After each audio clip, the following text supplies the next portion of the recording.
So today's the review day, so you guys will have a chance to work on your half sheets for the test and your, if time permitting, to work on your review as well.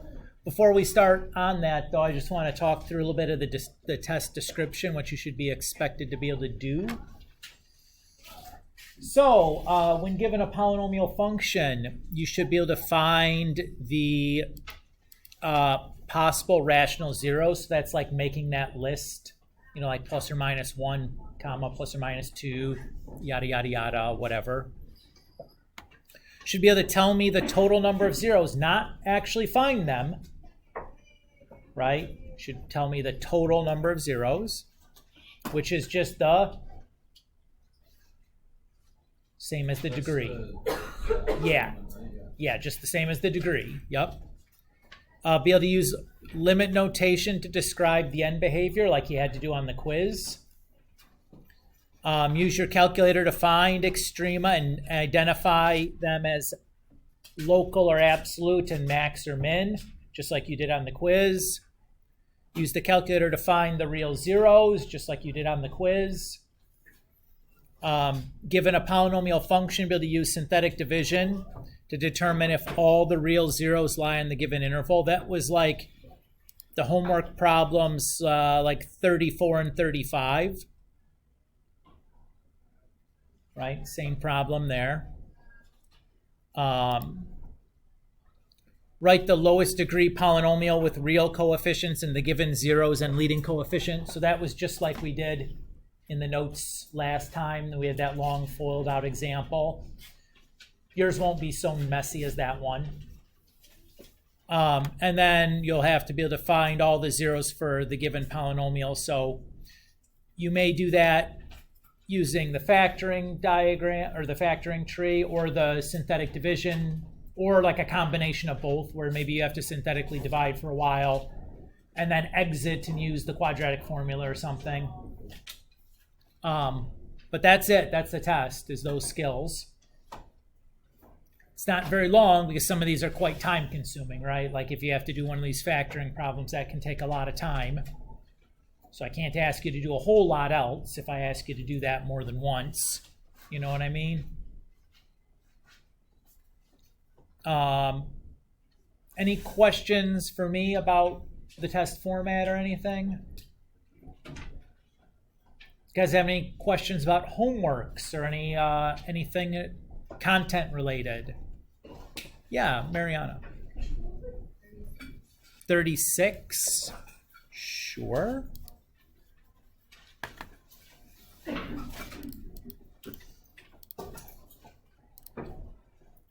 Oops.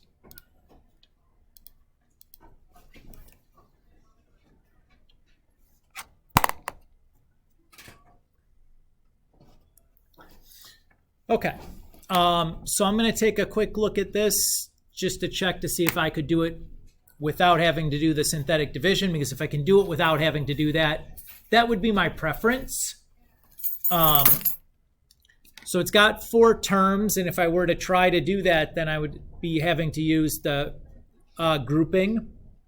But I can see right away that it's not going to group because there's no greatest common factor between 28 and 15, and nothing between the greatest common factor between 2 and 5. So I know right away it's not going to go via grouping. So I know I'm going to have to go the synthetic division route. So I know that I'm going to be looking for 3 solutions because the degree is 3. My possible rational zeros are going to be the factors of the constant term divided by the factors of the leading coefficient.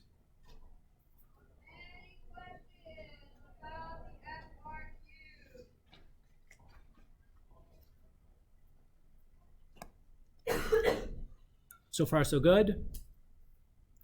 Now, any of these could be a place to start my synthetic division, but I don't want to just go into blind. So I'm going to take a look at the graph of the polynomial. Let me clear some of this stuff out of here from my other classes. Bless you. You're welcome.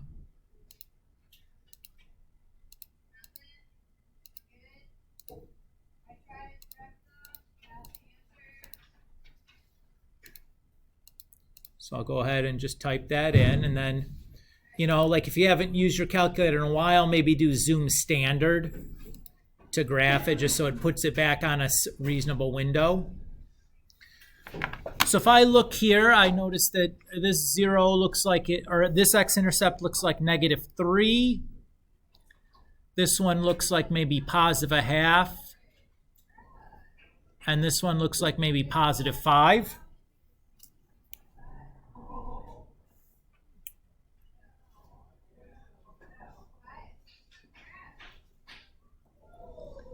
And each one of those, the graph passed straight through. Right, if I looked at the picture, none of those are bounces or bends or anything. They're just going, shooting straight through, which makes sense. I'm only getting 3 solutions. If I see 3 x-intercepts, no way any of them could be used more than once, because that would be too many solutions, right? So I'm going to go ahead and start my synthetic division. It doesn't matter which one I start with, because they all are things that appear on my list, right? Like -3's on there. 1/2 is on there. And 5 is on there. So it doesn't matter which one I start with. As a matter of preference, I'm going to avoid the fraction. I'd prefer not to have to deal with that if I don't have to.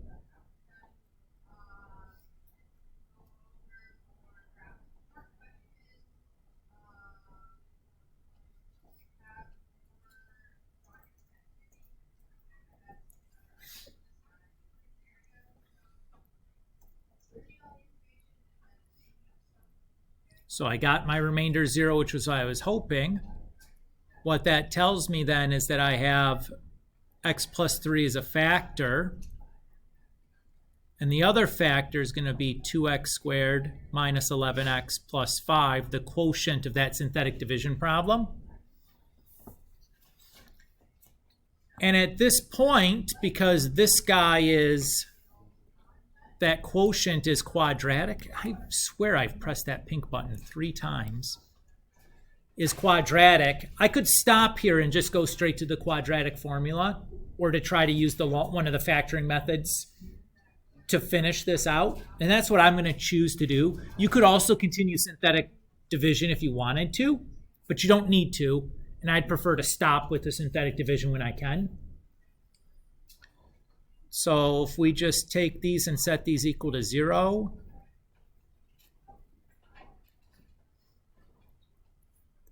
I have -3. And then this one, the leading coefficient isn't 1. So I know if I factor this, I'm going to have to do the long factoring, which is a hassle. If all I really want is the solutions, if I don't need the factored form, I'd prefer to just use the quadratic formula here. Because if it's not factorable, I'm still going to get an answer out of this. And it feels to me like I'm less likely to make a whoopsie by just plugging numbers into a formula.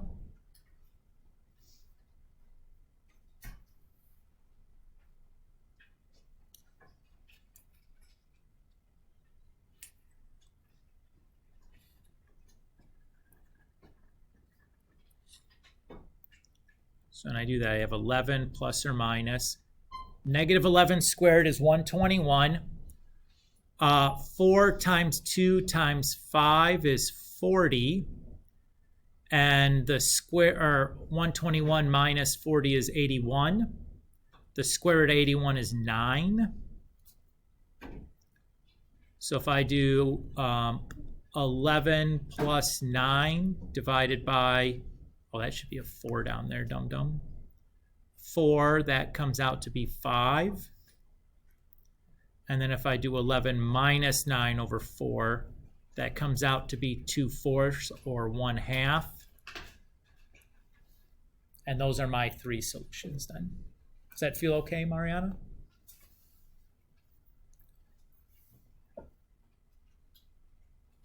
Aaron? 43?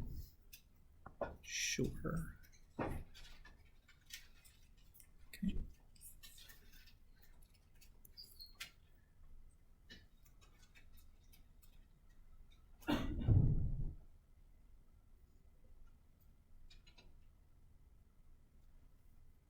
Okay, so again, I might check to see if this is factorable by grouping. I can see that it's not, because here, if I take a 4x out, I just have a coefficient of x here. Even though I can take something out of there, I can't take a 12 out of the 28. So I know it's not going to work by grouping, so I'm not going to bother. Just start the same way we did before. So we have 3 solutions. My possible rational zeros are going to be factors of 16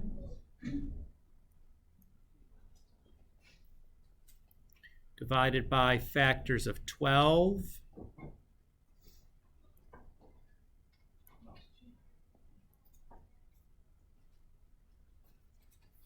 and right now I'm really glad that I'm living in the age that I have a graphing calculator access, because doing this without one is going to be a nightmare, because boy, that's a lot of stinking possibilities. So if we go and we look at the graph to give us a clue as to like what might be good starting values.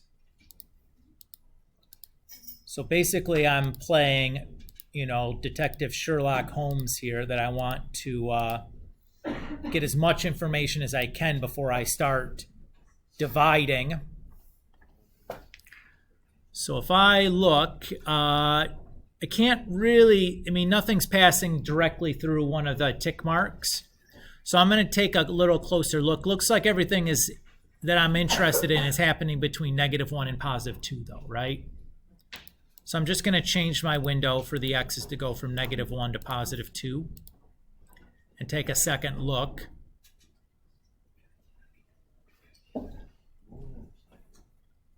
So this looks like maybe -1/2. That looks like maybe +1/3 and +2/3.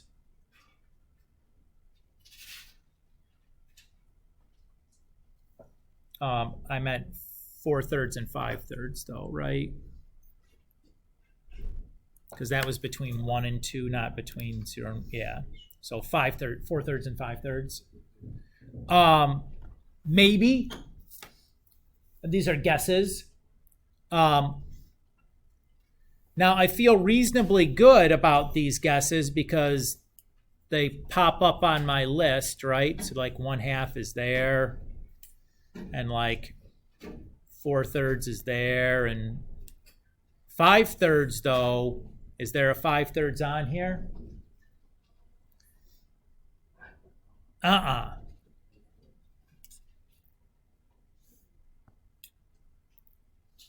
So what this is maybe telling me, maybe there's an irrational solution in here, and maybe there's, and I remember the irrationals always come in 2s. So this one is my likely other candidate. So maybe if I'm going to start my synthetic division, I'm going to start with the 4/3. Because I think maybe this one is irrational now also. I'm not sure. Does that feel okay, Aaron? All right, so let's try that.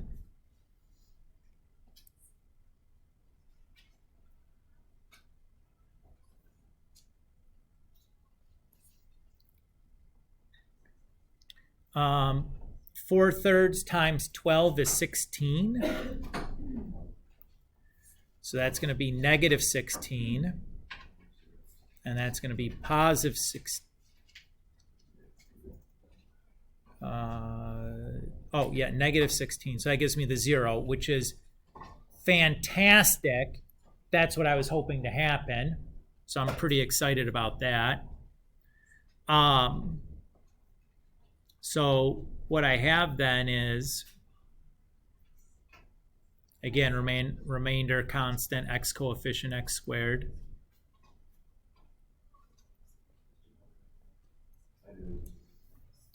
And the piece I have left is quadratic, which I'm stoked about because that'll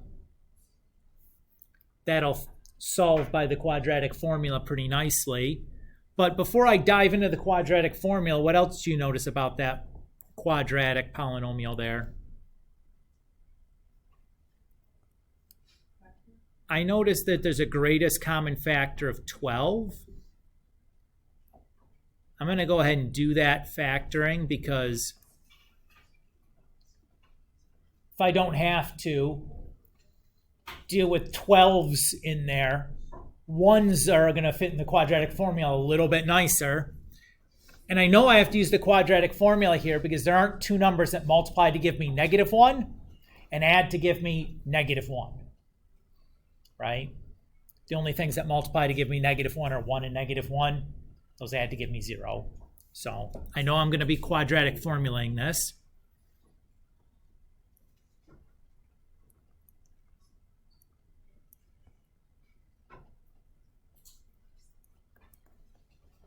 So negative b plus or minus square root of b squared minus 4ac all over 2a.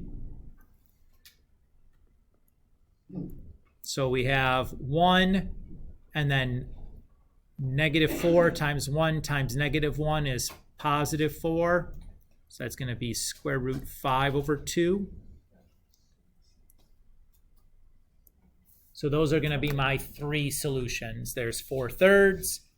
There's 1 plus or minus or plus root 5 over 2, and then 1 minus root 5 over 2. So those are my 3 solutions. Does that feel okay? So again, at the beginning, at first glance, boy, that -1/2 looked like what I would have probably wanted to use a synthetic division with, because it's a lot easier to divide with a half than it is with the thirds in there. But because I saw that there's no 5/3, there's nothing that was close to that on my list, that told me it was irrational. So I know those irrationals come in pairs. So there was going to be another one. The likely conjugate pair was going to be the one with the opposite sign. So that was what steered me away from wanting to use -1/2. If you did that, though, if you didn't notice that and you got the -1/2 that didn't work, all it means is you're just going to try one of the other ones. You just start over at the beginning with your synthetic division with either 4/3 or 5/3. And you wouldn't do 5/3 because it's not on your list of possible rational zeros. So you just try it with 4/3 and you would have landed in the same spot I landed there. Just to show you, I guess it's worth pointing out that if I look at 1 minus square root 5 divided by 2, that's pretty close to -1/2, right? So close that I wouldn't be able to tell just by looking at the graph. And 1 plus square root 5 over 2 looks awful close to 5/3. Close enough that I wouldn't be able to tell without just from looking at the graph that those aren't exactly, you know what I'm saying? So this is a great example of where or why that list of possible rational zeros is helpful to us. Is it helped me identify that I had some irrational solutions in here and I didn't want to use one of those as my synthetic division because it will not work. Aaron, does that feel good? Sure. I'm guessing you tried the -1/2 and it didn't work, and you're like, "Why didn't that work?" Yeah. So that's what was going on. Hi, Carrie. Can I grab Matthew Vogel? Yes. He looks. About 5 minutes. Yeah, no problem. Thank you. Yep. Does that feel good for everybody? I think that was a nice example that really allowed us to illustrate some funny stuff that can happen and how to make sure that or what to do if it does happen, or how to identify that something funny is about to happen. So that was a good question. I'm going to stop today. Is everybody good with that? All right. You guys should get crack-a-lacking on your half sheets, and if you finish that before the end, you can start in on your reviews. Well, today is Thursday. You don't have class on Friday. Your test will be on or Saturday. I won't be here. I mean, you can try to come. I'll leave you a copy. But